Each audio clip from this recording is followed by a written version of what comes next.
Hindi ko naman pinangarap na may hahawak sa aking palad.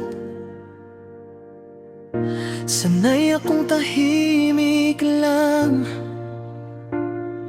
habang dumaraan ang bawat araw. May ilang mukhang lumalapit, may matatamis na sinasambi. Ngunit batid ko sa umpisa, may dahilan ang bawat pagsinta. Kaya dahan-dahan ng galaw, ayokong muling masadlak. Kung sandali lang ang hantungan, mas mabuting huwag na magkadal. Ako'y naging pansamantalang kalungan sa gitna ng gulo mong dinadala. Niyakap mo ang init ng aking mundo, pero hindi ang buo kong pagkatay. Ako'y naging pahinga sa iyong gabi, ngunit hindi tahanang babalikan palagi. At kahit malinaw ang katotohanan, dito pa rin ako sugatan at umaasang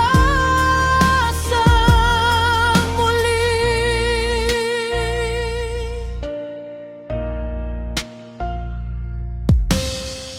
Pailan ding kusang bumabalik, kahit wala namang hinihinging kapalit. Sa lambing, sa pagdamay, parang may namumuong kakaiba sa taglay. Hanggang nasanay akong hintayin ang bawat tawag at munting pansinin. Kaya nang lumamig ang pakikitungo, doon ko nakitang ako'y unti-unting nadudurog. Sa mga gabing wala kang karamdam, may bigat na di ko maipaliwanag. Bawat katahimikan mong iniiwan, parang dahan-dahang pumapatay sa nararamdaman. Sinubukan kong tumingin sa iba, baka sakaling gumaan ang pasanin.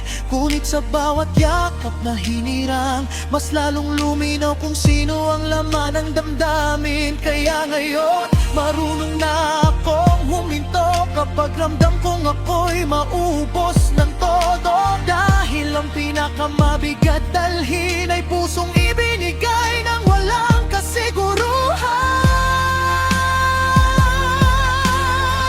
Ako'y naging pansamantalang kanlunan sa gitna ng unos mong pinagdaraanan. Tinanggap mo ang init ng aking piling, pero hindi ang pagnanais kong ako'y angkinin.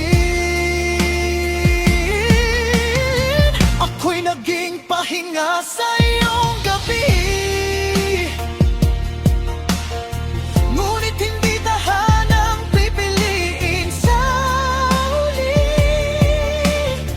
At ang pinakamasakit kong natutunan, may mga pusong maru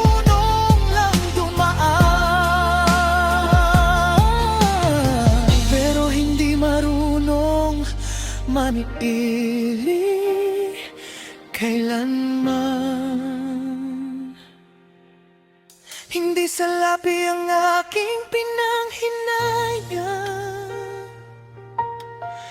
kundi ang pag-aaruga ang buong pusong inalay, at ang munting pag-asang minsang nabuhay, sa pag-asang baka ko rin ang iyong sapat.